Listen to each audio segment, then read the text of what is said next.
toda a equipe comercial da Tracbel. Agora, nesta parte da tarde, nós estamos no evento mais fechado, no evento mais aqui para o nosso pessoal, né, o nosso público. Então, da mesma forma que pela manhã vocês vão interagir conosco através ali do chat para mandar as suas perguntas, seus comentários, e nós também teremos ao final aquela rodada ali de conversas com os conselheiros. Então, os conselheiros, vocês vão perguntar diretamente para eles, uma oportunidade única, né, de fazer essa pergunta, de interagir diretamente com os conselheiros.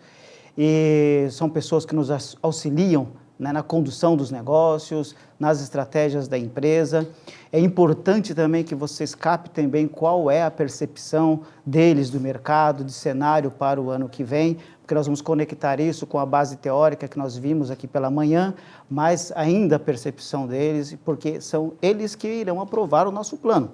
Quando nós levarmos o plano de negócios fechado para 2023, vai passar pelo crivo do Conselho. Então, é muito importante que a gente já saiba o que eles pensam, como é que eles estão vendo esse cenário, para que a gente evite todo aquele exercício de idas e vindas, né, de planos que fica muito longe da expectativa, e por isso a gente tem um trabalho muito mais acentuado de ter que ficar refazendo as coisas. Então, é muito importante prestarmos bastante atenção nos conselhos dos conselheiros, tá bem?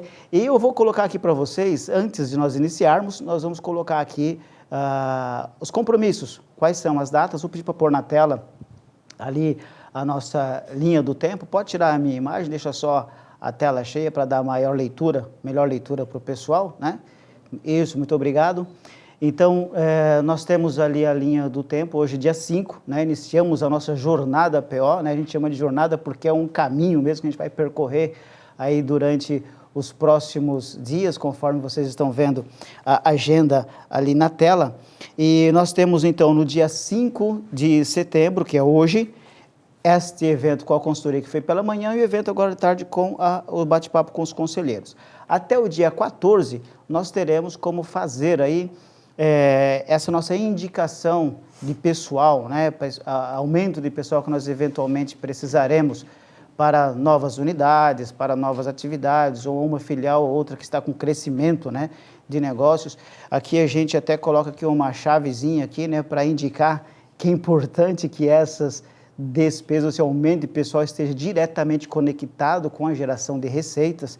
Isso é algo muito importante, porque no ano passado até nós escrevemos preferencialmente conectados com a geração de receita, mas pelo que a gente está vendo aqui do cenário, vamos ver qual que é a percepção dos nossos conselheiros, mas a gente sabe que talvez nós precisaremos ser mais austeros no controle das despesas. Então, por isso, muito importante nessas indicações de headcount que a gente tenha essa preocupação, né, de ter também essa conexão com a geração das receitas. Então, no dia 30 de setembro, a gente tem o prazo para entregar todo o nosso planejamento de despesas e também de investimentos. E aí todas as nossas lideranças e todas as filiais irão verificar a necessidade que a gente precisa de investimento em melhorias das nossas instalações, investimentos em equipes, em ferramental, etc., para que a gente possa também somar com esse aumento de despesa. A gente faz, então, esse levantamento até o dia 30 de setembro. Eu coloquei aí embaixo, né, a palavrinha savings, né, porque a gente tem inflação, menos as despesas extraordinárias de 22 aqui, mais as despesas extraordinárias de 23, aí está 21, 22, mas é que ficou errado, viu, pessoal? Às vezes a gente faz um copiar-colar, dá nisso. Mas, na verdade, estamos falando de 22 e 23, né?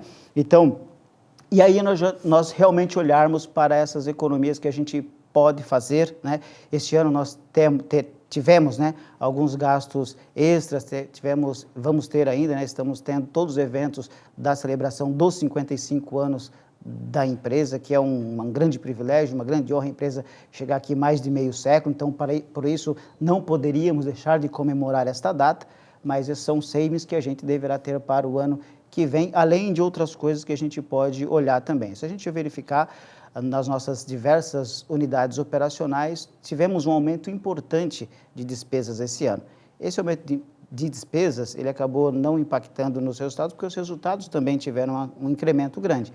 Mas uma eventual mudança de cenário, uma eventual situação mais complicada, a gente precisa ver o que nós iremos fazer com este aumento significativo de despesas que nós tivemos. Por isso, muito importante essa questão desses savings, desta economia, quando nós estivermos fazendo o planejamento.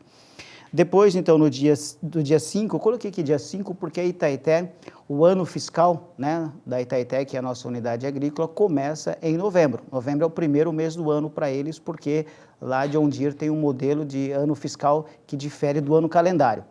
Então, por isso, a Itaité, nós vamos focar mais, né, nesse planejamento e participar junto com eles da construção deste PO, ou desse lá eles chamam de PAN, né, que é o Plano Anual de Negócios. E a Itaité, então, dia 5 de outubro, né? Dia 5 de outubro, a gente já tem que estar com essas projeções de receitas prontos. E no caso das empresas da Traqbel SA, Traqbel Norte e Nordeste, vamos ter ainda em outubro os eventos com as fábricas, né? Vamos ter lá os POs, onde as fábricas vão nos entregar a carta de desafio, quais são as expectativas que os fabricantes têm. Também eles vão falar sobre o cenário que eles esperam para o ano que vem, vão falar de programa de produção.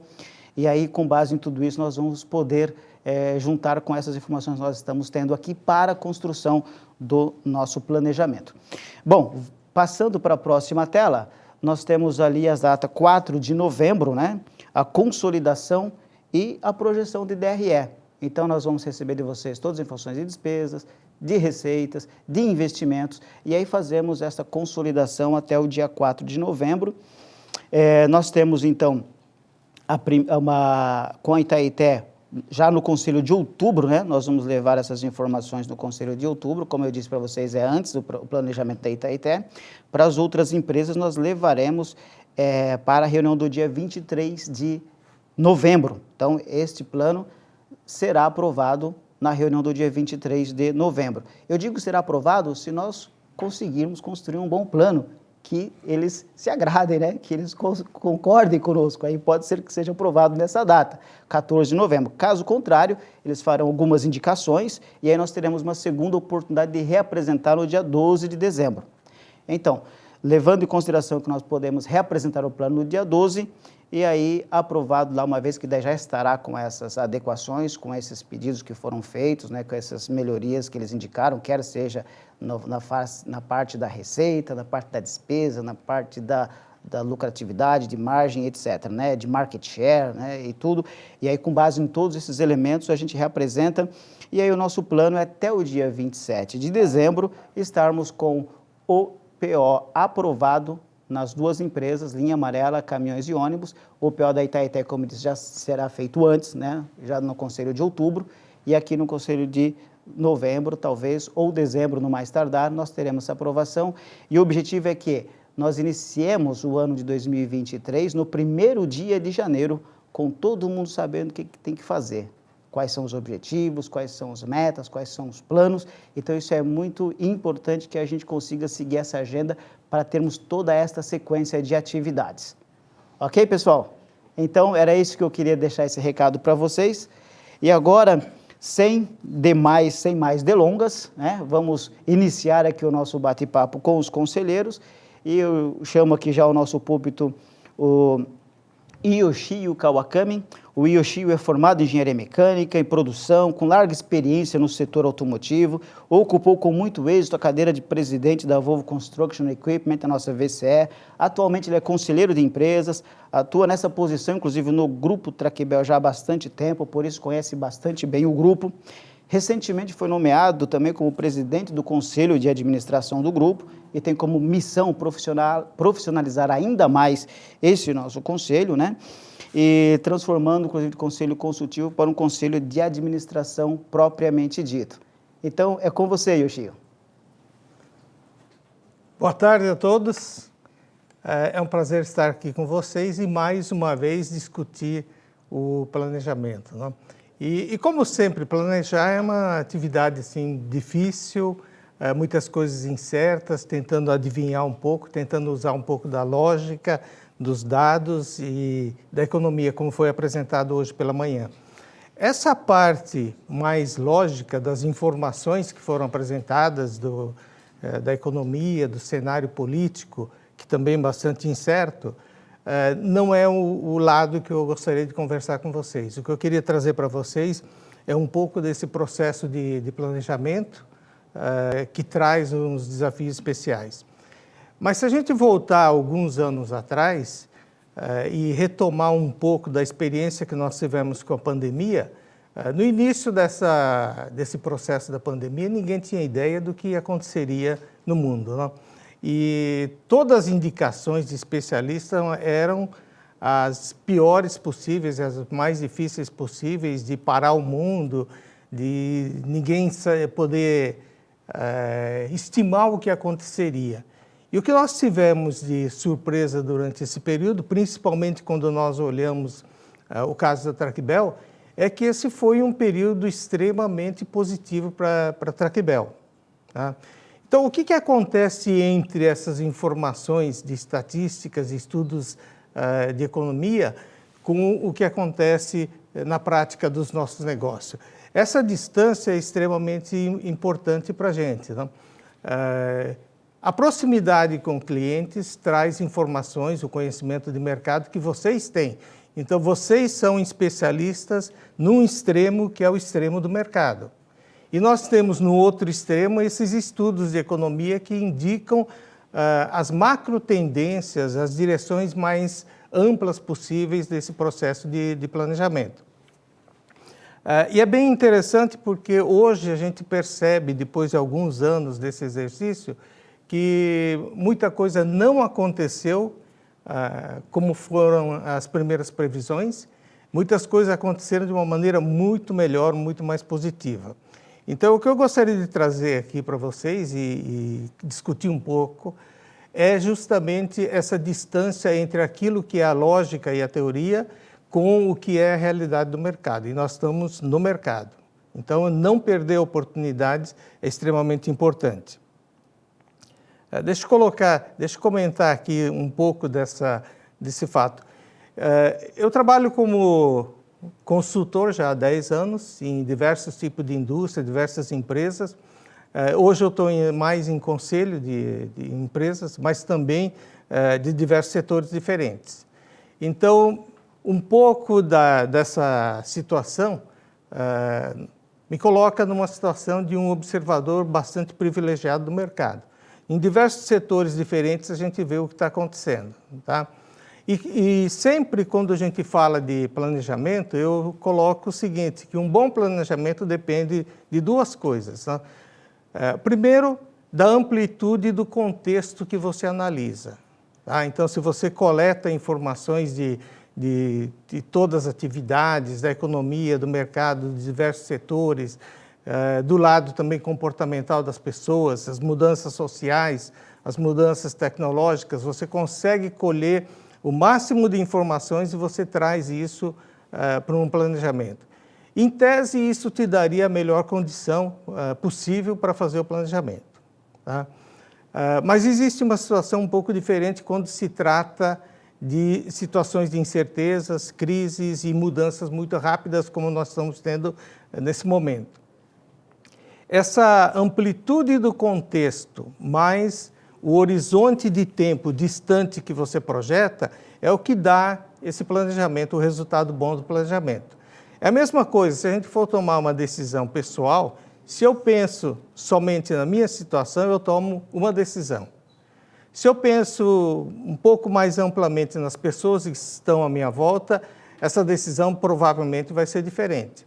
E se eu olho para um contexto mais amplo, dentro de uma empresa, dentro de uma organização ou dentro da sociedade, eu tenho uma outra decisão completamente diferente, tá, ok? E mesma coisa o horizonte. Se eu olho 10 anos para frente, eu procuro aquilo que vai ser bom daqui a 10 anos. Ela é diferente do que vai ser bom hoje ou amanhã. Então, esse também é outra dimensão importante nesse processo de planejamento. Quando a gente faz esse tipo de análise, a gente traz algumas coisas diferentes para o planejamento, tá, ok? O que acontece numa situação de incerteza ou de muitas dúvidas como o momento que nós estamos vivendo? Qual é a melhor maneira de fazer o planejamento nessa situação? Uma das questões é que esse contexto amplo que geralmente nos ajuda a fazer o planejamento, ela funciona ao contrário, porque esse contexto amplo é mais confuso. É menos evidente para nós na hora de fazer esse planejamento. Então, uma das coisas que a gente recomenda em situações como essa que nós estamos vivendo agora é fechar esse contexto. Tá? E quando a gente fecha esse contexto, vamos trazer para as coisas mais da nossa realidade, do nosso dia a dia, da proximidade que nós temos com os clientes, com o mercado, com aquilo que está acontecendo nesse momento. Tá, ok? Outros fatores que são projeções, são coletas de informações indiretas, acabam passando por filtros que muitas vezes distorcem essa realidade e dificultam também o nosso processo. Então, no caso da Tracbel, que atua nesses mercados, cada um de vocês que estão trabalhando, vocês sabem o que está acontecendo no mercado hoje, vocês conseguem obter boas informações a respeito das intenções dos seus clientes. Seus clientes estão planejando também, assim como nós estamos planejando nesse momento, eles estão planejando, fazendo seus planos e tomando as decisões. Tá? E parte dessas decisões está baseado no cenário. Se o cenário que vier pela frente for um cenário relativamente próximo daquele cenário que eles utilizaram na projeção, eles mantêm os planos. Isso para nós significa que eles vão manter a renovação de frota, vão manter a compra de equipamentos, vão manter os investimentos e os nossos planos nessa linha acabam alinhando com o planejamento do nosso cliente. Então é muito importante a gente obter esse tipo de informação, esse tipo de visão de mercado, de cada segmento, de cada setor e até mesmo de cada cliente, ok? E aí o planejamento não significa um exercício de estimação, um exercício de adivinhação, mas você tem dados concretos. Claro, você não vai cobrir 100%, mas você utiliza uma curva ABC e cobre aqueles mais importantes que têm mais peso. Então essa é a forma de apurar um pouco ou de depurar as informações para o planejamento, tá ok? Claro, essas informações de estudos econômicos ajudam, porque eles fazem com que a gente tenha uma direção mais ou menos clara e que evite grandes enganos ou grandes erros no planejamento. Então, a gente utiliza isso como base e usa principalmente as informações diretas do mercado. Aquilo que vem do mercado, aquilo que vem do cliente, é muito mais consistente, tá ok?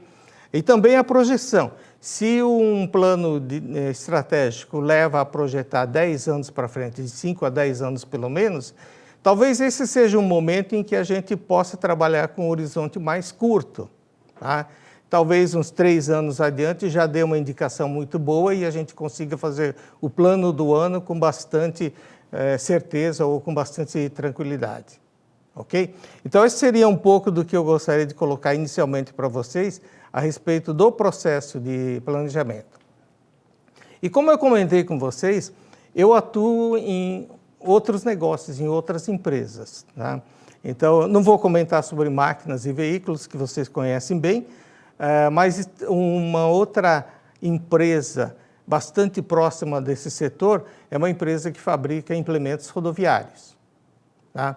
E esse setor é quase que diretamente conectado, não? Depende das vendas de caminhões, depende mais ou menos dos mesmos fatores que afetam o nosso negócio de caminhões, ok? O que é diferente no caso deles? Então, o crescimento de alguns setores serve como principais indicadores, tanto para eles como para nós. Se a gente olhar o mercado de caminhões, no mercado de caminhões, um dos segmentos que tem grande influência é o segmento agrícola. Tá? Em caminhões pesados, aproximadamente 30% dos caminhões vão direta ou indiretamente para o mercado associado à atividade agrícola, agropecuária. Então, esse seria um fator importante para a gente tomar em consideração na hora de fazer esse planejamento. Depois tem a parte de commodity e também tem a parte de produção industrial. Então, são os setores que a gente olha na hora de fazer esse planejamento. Tá? Muitas vezes, uma mudança de um setor de atividade afeta o nosso negócio. Quando a gente olha implementos rodoviários, hoje em dia, as transportadoras e as empresas de logísticas não são grandes frotas de caminhões. Muitas delas são frotas de implementos rodoviários. Tá? Então, uma mudança nesse setor pode trazer uma consequência diferente para nós. Eu atuo também no mercado de de produtos eletrônicos, um fabricante de equipamentos eletrônicos, né? E nós atravessamos esse período da pandemia com todas essas ameaças do abastecimento de componentes eletrônicos da China, da forma como a China estava atuando, os conflitos, as questões logísticas e todas essas dificuldades. E esse ano de 2022, o crescimento deve ficar entre 22% e 27%, nesse intervalo, comparado com o ano passado. Tá? E o ano passado foi um crescimento de mais de 30% em relação ao ano anterior. Então, com todas essas dificuldades relacionadas ao abastecimento, as empresas podem encontrar soluções e buscar o seu crescimento. Tá? Aí vai um pouco mais das intenções que a empresa tem e não só de ser levado pelas condições de mercado. Então, vimos também nesse mercado a possibilidade de crescimento. Logística e transportes também. Nós fizemos um exercício há uns 2 anos atrás por uma empresa de logística e transportes, cujo principal cliente é a John Deere. Tá? Então, na hora de fazer esse planejamento, eu disse para ele, o planejamento de vocês é muito fácil. Não? Perguntem para a John Deere o que a John Deere está planejando e, com isso, vocês conseguem montar o 50% do seu planejamento. Mais uns 3 ou 4 clientes e isso passava dos 80%. Então, não era necessário olhar todos os detalhes, mas sim esses detalhes, essas informações chaves. Então, isso é uma coisa que eu acho que vale a pena a gente olhar com cuidado. Tem outros setores, só para citar mais um setor para vocês, uma dessas que não funciona, pelo menos foi afetada na pandemia, a empresa está numa situação de dificuldades financeiras e ainda vai continuar durante algum tempo, é do setor de alimentação. O negócio deles é prover alimentação para crianças nas escolas públicas. Isso fechou durante a pandemia, não teve o que fazer. Agora está voltando, agora eles estão sofrendo com um problema de custos elevados. Tá? Então, cada setor, cada segmento, cada negócio tem fatores diferentes que afetam o seu negócio, que propiciam oportunidades ou muitas vezes criam problema. Então, a minha mensagem para vocês é: olhem para esses fatores mais importantes do seu negócio, busquem informações diretamente dos seus clientes que têm o maior peso no seu negócio e vocês conseguirão ter uma precisão bastante grande. Pelo menos não é um feeling como analisar o cenário político e econômico e tentar definir o seu número para o próximo ano. Vocês chegarão muito mais próximos daquilo que deve ser a realidade do próximo ano, ok? E buscar a intenção. Se nós queremos crescer, fazemos um plano para crescer, nós temos algumas novas intenções, novas iniciativas para o ano e que levam ao crescimento, que levam à busca de novas oportunidades, ok? Então, eu acho que essa é a mensagem para vocês e agradeço a atenção. Muito obrigado. Perfeito. Perfeito, Yoshio. Muito obrigado pelas suas colocações, né? A gente viu aqui que você trouxe essa reflexão sobre o modelo do planejamento e principalmente essa questão de nós falarmos com os clientes, né? Falarmos com o mercado para podermos melhorar aí essa nossa perspectiva, né? Ou qual venha a ser o volume de negócios para o próximo ano, também baseado nessas informações ou nessas diversas fontes de dados que nós iremos coletar, e a principal delas é falar realmente com os nossos principais clientes, né, que podem nos dar esse direcionamento. Muito bem, pessoal, dando sequência aqui, eu vou chamar então agora o nosso conselheiro Paulo Hermann, que começou conosco esse ano, foi também, né, uma grande conquista aqui para o Grupo Tractebel. O Paulo Hermann tem uma experiência muito grande, né, no segmento agrícola, então foi muito importante que nós conseguimos ter uma honra ter o Paulo Hermann trabalhando conosco e nos ajudando, nos orientando aqui no Conselho. O Paulo é engenheiro agrícola com MBA em gestão de negócios, é ex-presidente da John Deere do Brasil, né? Inclusive teve bastante fama nessa função lá na John Deere do Brasil, realmente desempenhou um trabalho excelente, né? Fantástico, muito reconhecido, por mais de 10 anos, né? Lá na carreira, né? Na John Deere, tem uma carreira muito grande dedicada ao agronegócio brasileiro. Em 2021, ele recebeu o título de doutor honoris causa pela Universidade Federal de Lavras. né? Neste mesmo ano também foi considerado entre as 500 autoridades mais influentes da América Latina, né? Pela Bloomberg. Em 2002 também foi condecorado pela Assembleia Legislativa, com a medalha de mérito Farroupilha pela dedicação ao agronegócio, pela criação de tecnologia para mecanização e também atuação em serviços sociais. Atualmente ele é conselheiro de várias empresas do setor público e privado, além de liderar vários projetos de baixa emissão de carbono, onde destaca-se a integração lavoura, pecuária e floresta. Na esfera de responsabilidade social também tem uma atuação muito forte junto ao Hospital Rural do interior do Rio Grande do Sul para transformá-lo num centro de excelência em telemedicina. Então eu chamo aqui para conversar conosco, trazer as suas percepções, o nosso Paulo Hermann. Com você, Paulo. Obrigado, Gidalto, pela apresentação. Boa tarde a todos. É um grande prazer ter a oportunidade de conversar um pouco sobre 2023. 2022 é um ano que está liquidado. Do ponto de vista da agricultura, os insumos, as máquinas já foram comprados, estão recebendo e dentro de algumas semanas inicia o plantio da próxima safra. Nós temos que falar agora um pouco sobre 2023. Eu trouxe alguns slides, mas antes de apresentá-los, eu vou direto ao ponto para não gerar muita expectativa de vocês, né? E a primeira coisa que eu gostaria de remarcar é de que 23 vai ser um ano difícil.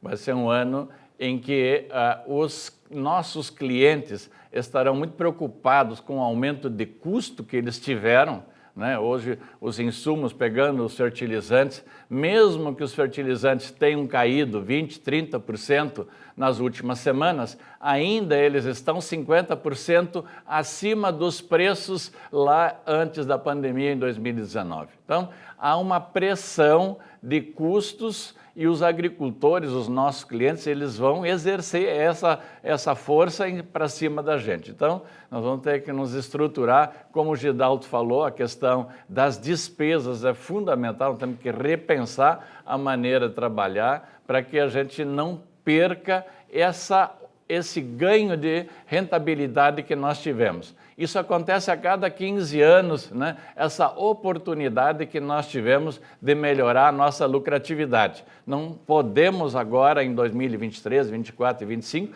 entregar isso de mão beijada. Então, esse é o primeiro ponto. Segundo ponto, né? O dinheiro está caro, né? Hoje, o Moder Frota está 12,50 a taxa de juros, para uma Selic que está decrescendo, né? Hoje vocês viram na parte da manhã uma palestra falando de que a Selic provavelmente vai ir para 8% daqui a 3, 4 anos. Então, se alguém toma um dinheiro hoje, paga 12,5% em 5, 6 anos, né? Com uma Selic decrescente, esse é um fator complicado para convencer de fazer o investimento. Então, esse é um outro ponto que vai nos dar um trabalho adicional para a gente poder fazer as vendas. E, finalmente, os preços das commodities. Os preços das commodities estão menores do que estiveram, mas ainda assim muito bons. Mas a questão é que a percepção que o nosso cliente tem é de que a coisa piorou. Houve aumento de custo, houve o encarecimento do dinheiro e a commodity ela não tem mais aquele preço de R$200 o saco da soja ou R$100 o saco do milho. Então, são 3 fatores importantes que vão fazer com que 2023 vai ser um ano mais difícil do que foi 2021, 2020 e 2022, ok? Mas isso não quer dizer que será um ano ruim, né? Significa que será um ano em que nós vamos ter que prestar mais atenção. E eu peguei e juntei alguns slides aqui que eu quero compartilhar com vocês, né? O primeiro é a soja. A soja é o produto mais importante do Brasil, mesmo que a Itaité esteja no estado de São Paulo, onde o produto principal é cana, a soja está começando a entrar pelo noroeste do estado cada vez mais, e a soja é o produto mais importante do Brasil. Previsão de crescimento para a próxima safra, 4%.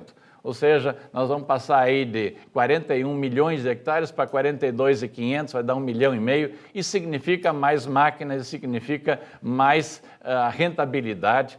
A soja está crescendo aí algo como 4% ano a ano, então nós vamos ter aí a garantia de um produto que é o carro-chefe andando para frente como vinha fazendo. Agora, a questão do custo, né? Vocês vão ver aí claramente de que, principalmente, por exemplo, no fertilizante, que é aquela linha ali cor de laranja, a explosão que teve durante agora nos últimos anos da pandemia, e aí todo mundo sabe, a guerra da Ucrânia com a Rússia, a dificuldade de obtenção do NPK, enfim, mas a realidade é essa aí. Isso impactou, né? Se pega semente, fertilizante, mais o produto químico, isso é praticamente 80% do custo de produção. Então, essa é uma realidade que vocês vão se defrontar quando procurarem os clientes para vender os seus produtos. Aqui é o peso relativo, né, de cada um desses produtos. Vocês podem ver aí que o amarelo diversos, né, mas os defensivos aí são 25%, os fertilizantes 37%. Olha, 37, ele vai de 27 para 37, por isso que muito cuidado com a questão dos fertilizantes, né? Por isso que a distribuição variável de sementes e de adubo é tão importante, tem equipamento para isso aí, e os produtos químicos eles vão de 11% para 14%, ou seja, houve um inflacionamento generalizado nos custos de produção e isso vai fazer com que a vida de cada um de vocês vai ser mais difícil na hora de convencer os agricultores a comprar o nosso produto. Também eu estou trazendo aqui a rentabilidade. Vocês veem que em 2019 para 20, de 20 para 21, de 21 para 22, os agricultores nadaram de braçada, né? No caso da soja. 43% EBITDA na safra de 19 para 20, 62% no ano passado, 54% esse ano, e para o ano que vem não é ruim, mas é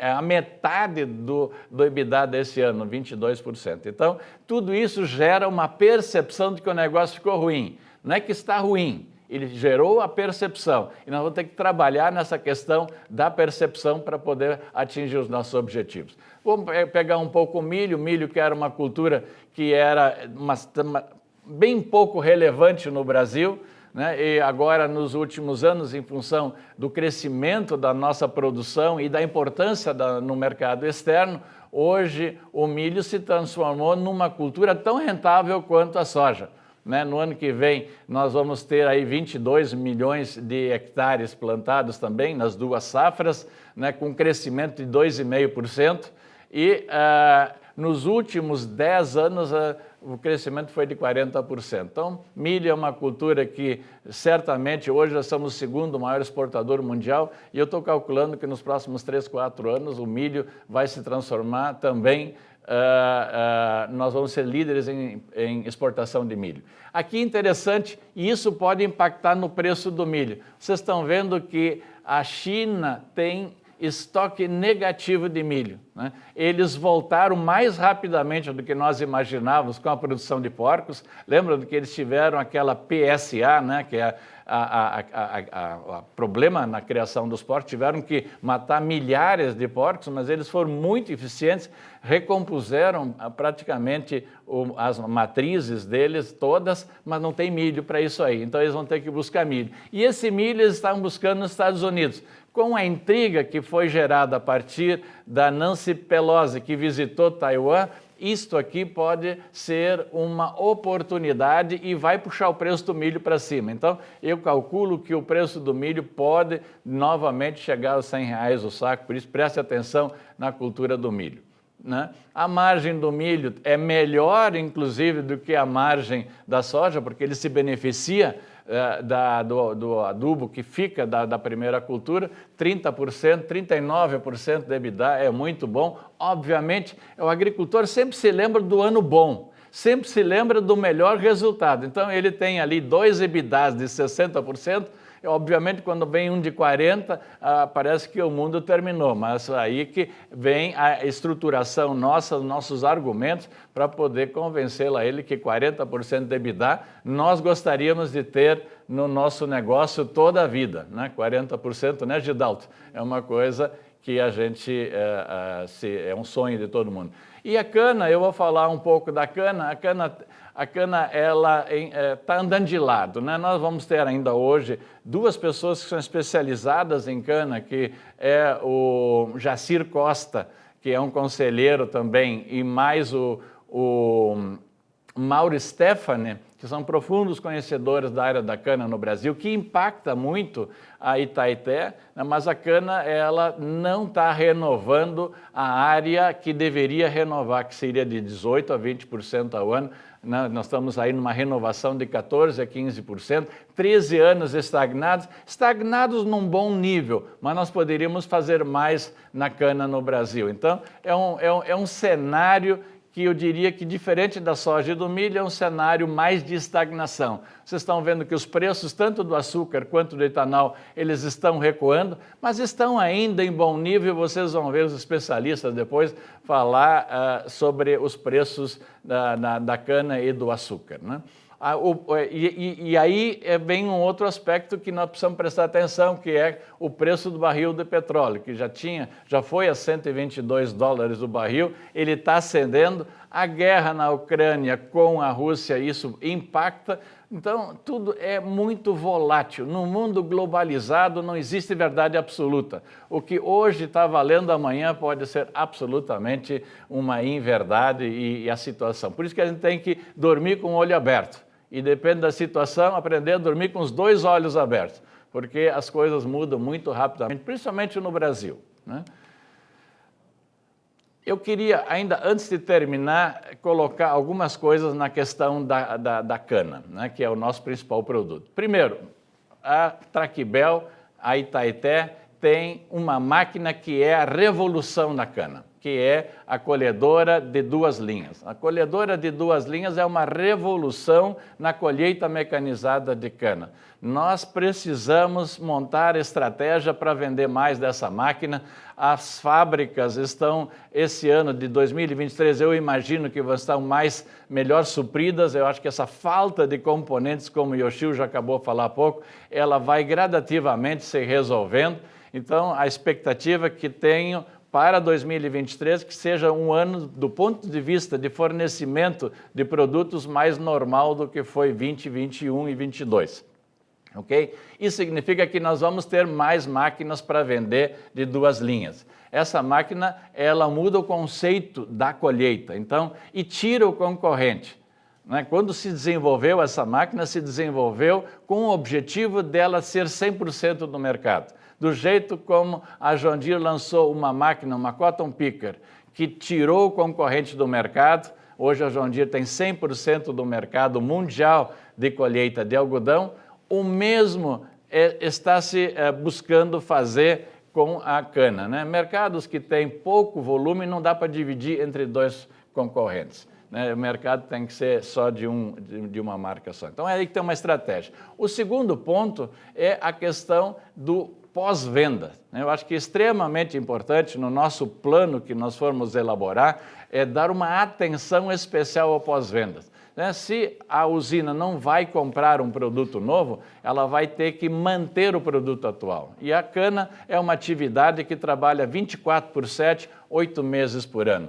Então, é extremamente importante que a máquina não pode parar, porque senão para a usina. Então, pós-venda é uma coisa que ela é fundamental. Eu acho que nós temos espaço para crescer, o fator de absorção pode crescer e nós podemos ter uma performance melhor, até porque a rentabilidade na peça é melhor do que no produto acabado. E, finalmente, quando nós tratamos de novos modelos de negócios, novas formas de negócio, eu acho que aqui também tem uma oportunidade de analisarmos outras formas de vender produtos ou serviços aos nossos clientes.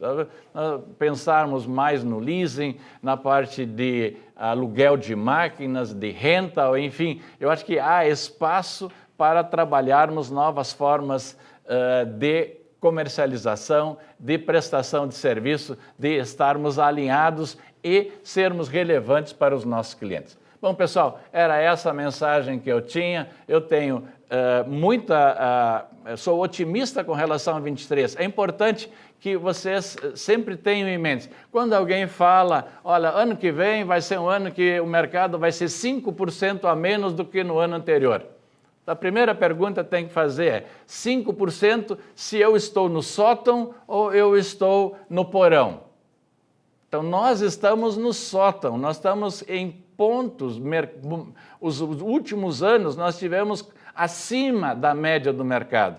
Então, 5% menos significa ainda um grande volume de máquinas, não tem causa instalado. Agora, nós temos que estar preparados para cortar custo, para montar nossa argumentação de maneira adequada e buscarmos novas formas de atender as necessidades dos nossos clientes. É isso aí, pessoal. Um grande abraço e até daqui a pouco, quando nós estivermos discutindo na mesa redonda aqui e atendendo às perguntas que vocês forem nos encaminhando. Muitíssimo obrigado, Paulo. Muito boas as considerações que você trouxe, né? Eu destaco aqui o fato de você ter nos contado, né, que precisamos ter essa preocupação com a questão dos custos, das despesas, para a gente manter essa rentabilidade e esse aumento de rentabilidade que acontece uma vez a cada 15 anos. Então, aconteceu e agora o nosso desafio é fazer a manutenção disso. Também você comentou sobre a cultura do milho, para nós prestarmos atenção na cultura do milho, né, com os estoques negativos da China, né, temos preços de outras commodities caindo, mas o milho deve ter um impulso importante, então a gente precisa prestar atenção nisso.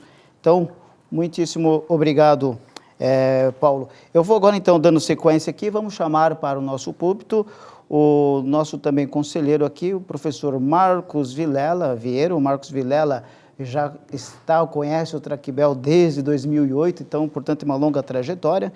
Marcos Vilela é economista, mestre, doutor em administração pela Universidade Federal de Minas Gerais, com pós-graduação em finanças pela Fundação João Pinheiro e conselheiro de administração pelo Instituto Brasileiro de Governança Corporativa, o IBGC.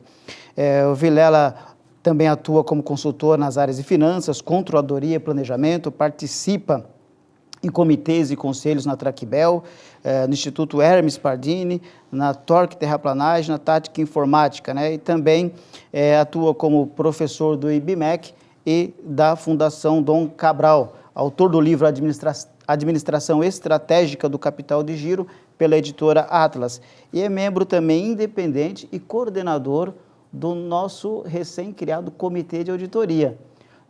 Aproveito para introduzir esse assunto aí para vocês, alguns ainda não sabem, né, mas foi aprovado no Conselho de Administração há alguns dias atrás, poucos meses atrás, e também no Conselho de Administração a instalação do Comitê de Auditoria, e esse Comitê de Auditoria se reportará diretamente ao Conselho de Administração e o Vilela estará à frente como membro independente para dar a independência que um comitê de auditoria precisa para exercer as suas atividades de forma plena e imparcial.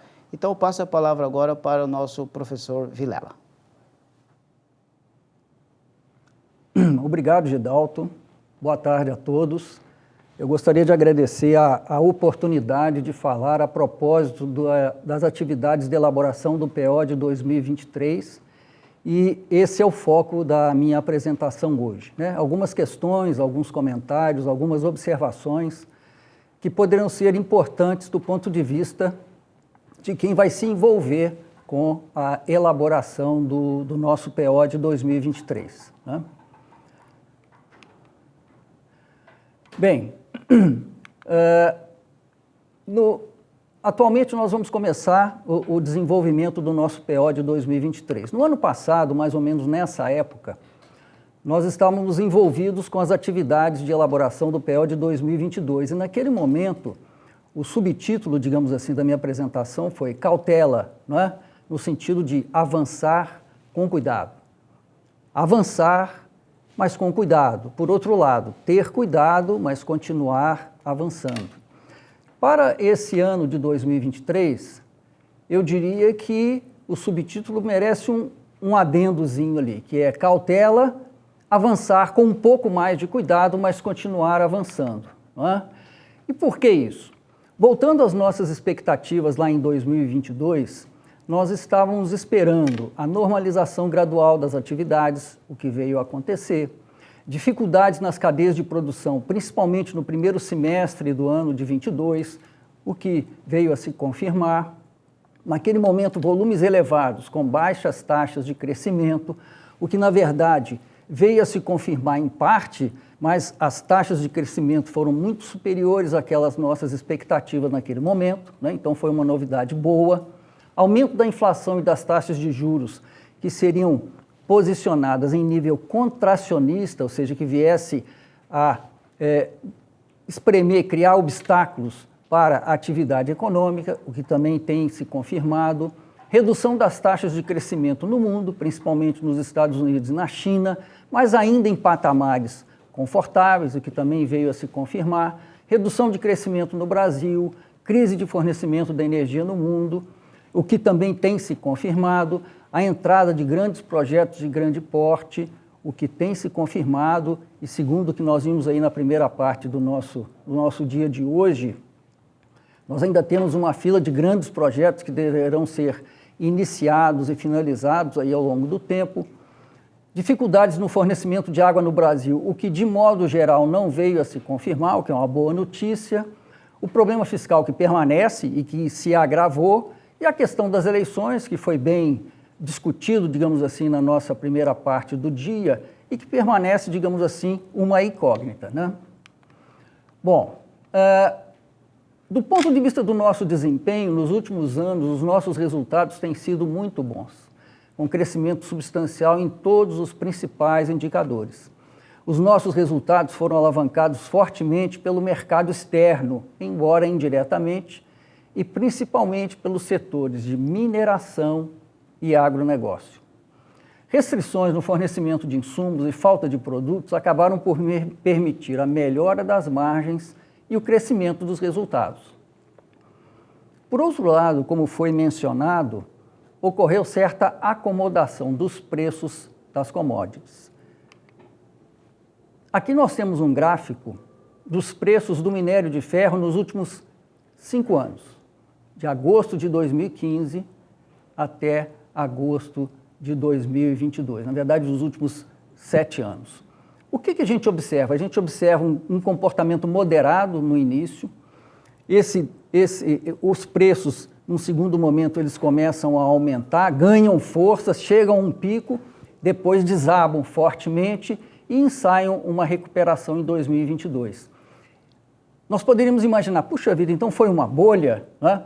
Esse conceito da bolha, essa visão da bolha, ele foi desenvolvido há muitos anos atrás e ele é extremamente útil para a gente interpretar esse tipo de comportamento nos preços, né? Esse aí é um formato de uma bolha que, se a gente colocar próximo do nosso gráfico do minério de ferro, ele traz uma grande semelhança, não é? Então, terá havido uma bolha nos preços do minério de ferro. Quais são as fases principais de uma bolha? Num primeiro momento, nós temos uma fase que a gente poderia chamar de fase silenciosa. O mercado está se desenvolvendo com pequenos volumes, com margens apertadas, com uma competição muito forte, não é? As diversas empresas procuram manter a sua rentabilidade, as diversas empresas procuram manter os seus clientes, preservar a posição financeira e o fluxo de caixa. Numa segunda etapa, o mercado começa a se movimentar, ou porque nós temos um novo cliente com potencial de afetar grandemente o mercado.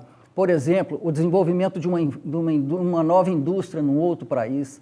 No nosso caso, do minério de ferro, nós tivemos um crescimento muito substancial da construção civil na China, por consequência,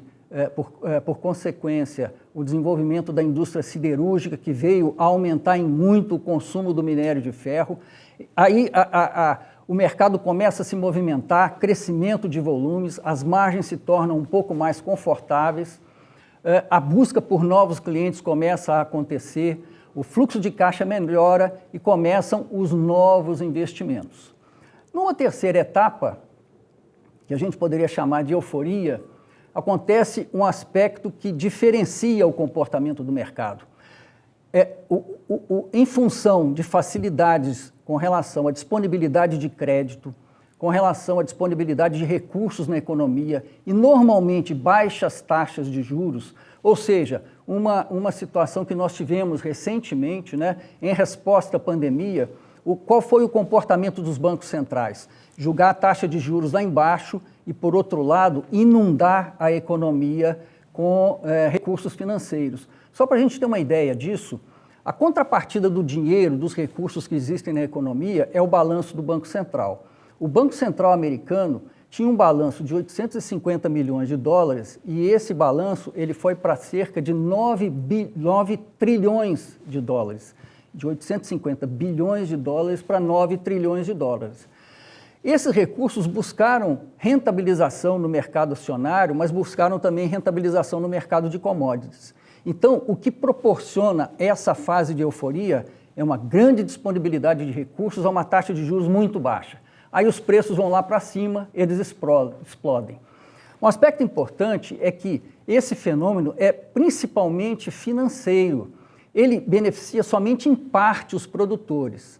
Chega um determinado momento em que se pergunta até que ponto isso vai durar. Em geral, acontece um determinado evento, que pode ser, por exemplo, uma crise da construção civil na China, que pode ser uma dificuldade na usina siderúrgica ou uma dificuldade de mercado que faz com que a bolha exploda, que haja o estouro da bolha. Então, a gente tem a reversão desse processo. Então, todo aquele recurso que havia entrado de forma especulativa naquele mercado, eu estou citando aqui o minério de ferro, mas outros mercados acontecem, né? Ele começa a sair, ele busca se livrar daquelas posições, a demanda cai fortemente, as margens se tornam negativas eventualmente.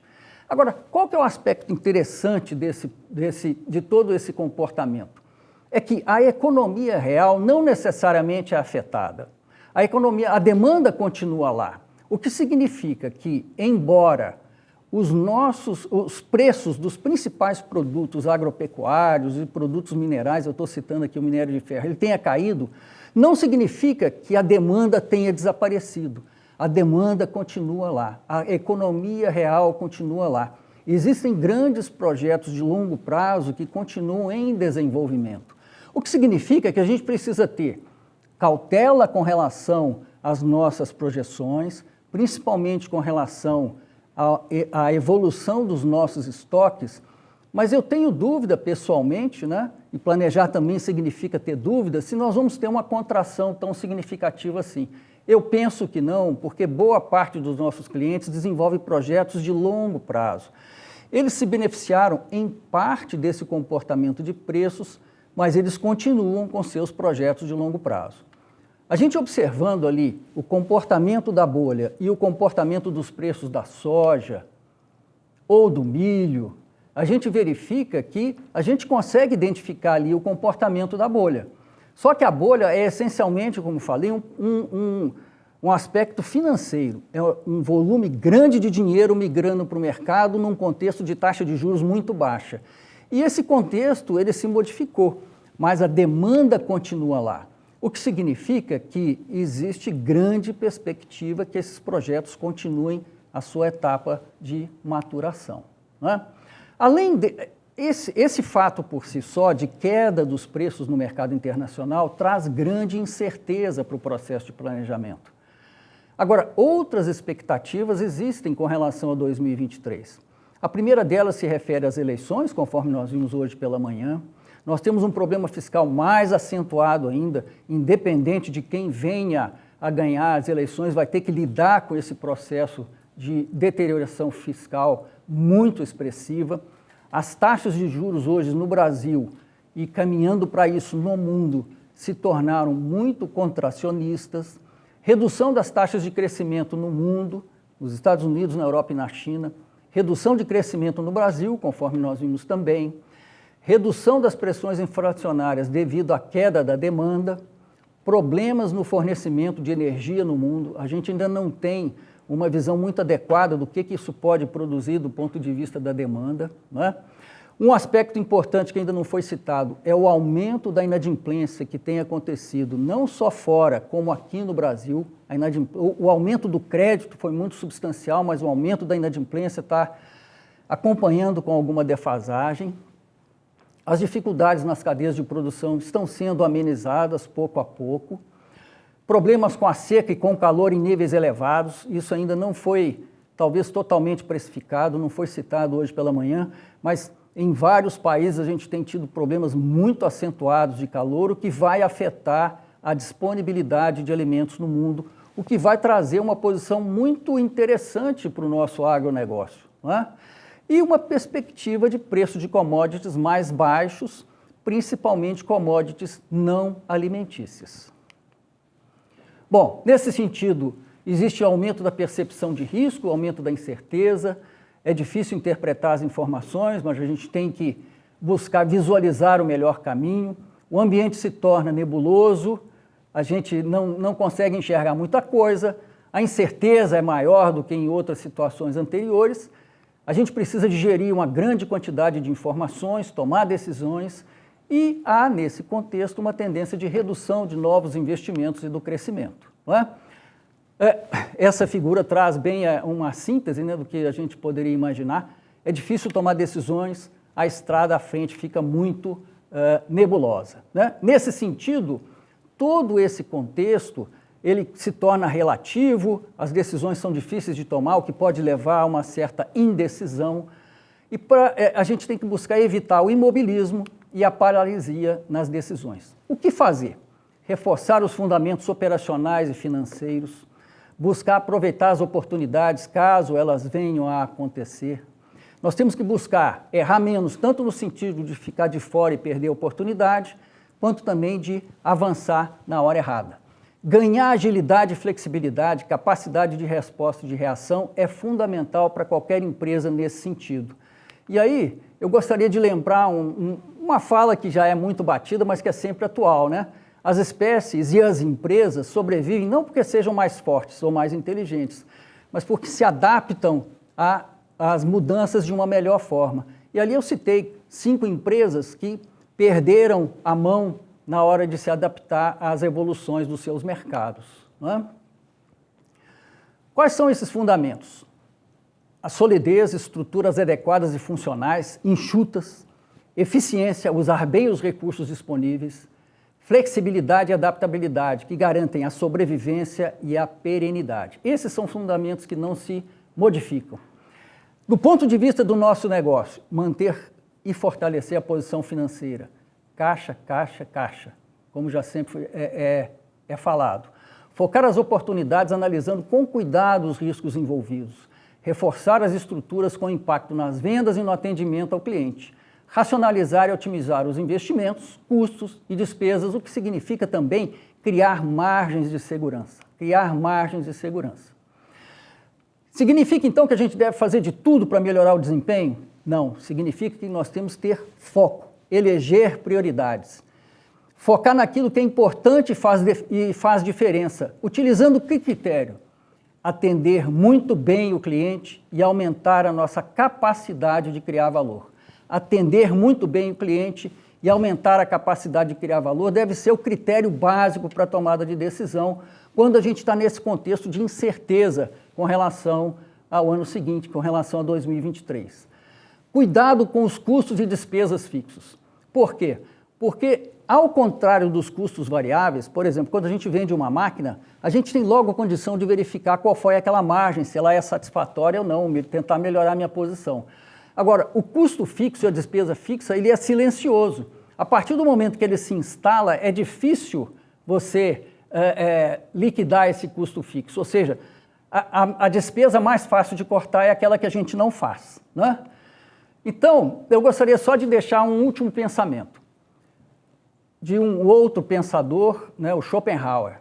O importante não é a gente ver o que ninguém nunca viu. Eventualmente, isso pode ser até perigoso, né? O importante é pensar o que ninguém nunca pensou sobre algo que todo mundo vê. Aquelas empresas que eu coloquei ali, a Apple, a Microsoft, o Google e a Amazon, não criaram os setores em que elas atuam. Outras empresas já haviam feito isso, mas elas recombinaram os elementos do seu negócio para abrirem verdadeiros universos, verdadeiras avenidas de crescimento. Isso é que é importante. Olhar o que todo mundo está vendo e tentar recombinar o que a gente tem, não é? E eu gostaria de deixar 2 provocações aqui ao final. A primeira delas é que, enquanto um avião pode voar por longos períodos, isoladamente, nenhum componente do avião consegue voar. Ou seja, necessariamente a gente tem que trabalhar em conjunto, necessariamente a gente tem que trabalhar em equipe. E o último é que é importante que todos estejam envolvidos, porque a força de uma corrente não pode ser maior do que o seu elo mais fraco.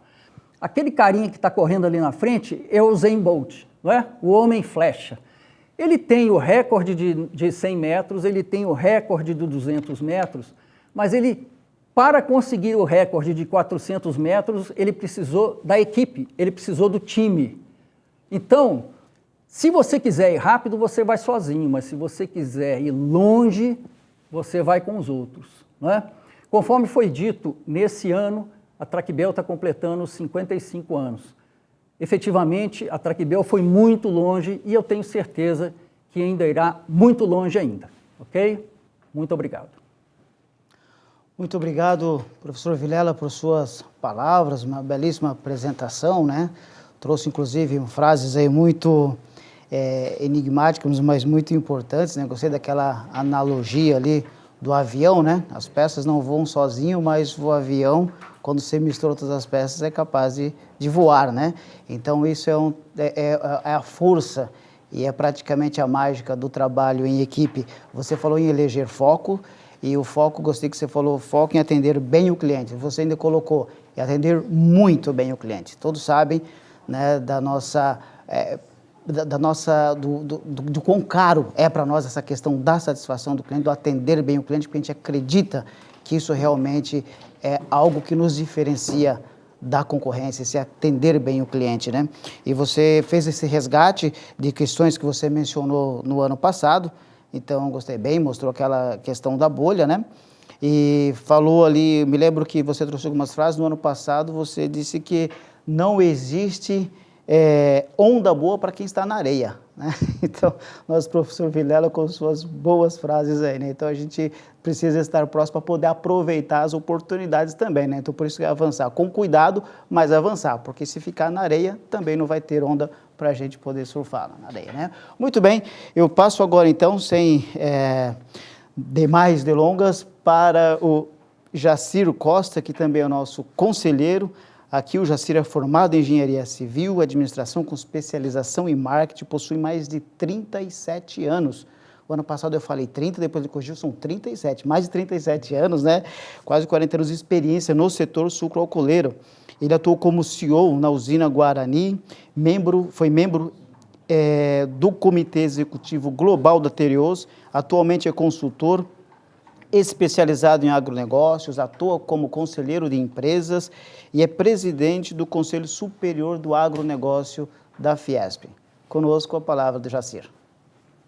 Obrigado, Gidalta. É um prazer estar aqui com vocês, podendo falar sobre uma coisa que eu sou apaixonado, que é a cana-de-açúcar, né?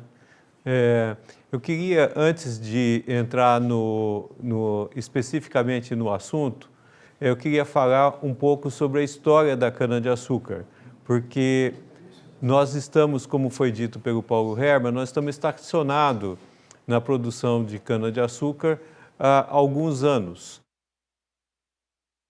Evoluímos muito durante todo o período. Quando eu entrei no setor, a grande parte da produção de cana-de-açúcar era destinada à produção de açúcar. Era a commodity que dominava. Naquela época, a gente comercializava através do Instituto do Açúcar e do Álcool. E depois surgiu o Proálcool, que foi uma resposta à crise que o Brasil estava enfrentando. Então, o Brasil passou a ter açúcar e álcool. Nós tivemos uma crise do abastecimento de álcool no início da década de 90, porque nós tínhamos, naquela época, carros exclusivamente a álcool. Então, os carros que eram movidos somente a etanol, a produção de cana não acompanhou a produção de automóveis. Naquele tempo, nós vendíamos em torno de 600 mil veículos por ano aqui no Brasil, mas a produção de cana não acompanhou. Só para vocês terem uma ideia do que eu estou marcando, naquela época o Brasil produzia ao redor de 170 a 200 milhões de toneladas de cana. Nos anos 90, terminou o IAA e liberalizou a exportação de açúcar. É importante falar que o Brasil cresceu de um market share de 8% em 90 para um market share de 35% e hoje o nosso market share no mercado mundial é entre 40% a 50%, dependendo do ano e das exportações de açúcar. Isso é muito importante porque é diferente, por exemplo, da soja, que a produção da soja está muito concentrada em 3 países, a cana-de-açúcar está espalhada em mais de 120 países. Então, é uma commodity que, pela sua importância socioeconômica, ela é muito protegida nos países, porque ela agrega muito valor nas comunidades em que ela é produzida e que ela está inserida, gerando empregos, principalmente em comunidades mais carentes. Depois nós viemos o carro Flex Fuel, que foi uma revolução e fez crescer a produção de cana-de-açúcar, que saiu de 350 milhões de toneladas de cana nos anos 2000, 2002, para alguma coisa hoje ao redor de 600 milhões de toneladas de cana. E, como o Paulo disse, está estagnado nesse patamar desde 2010.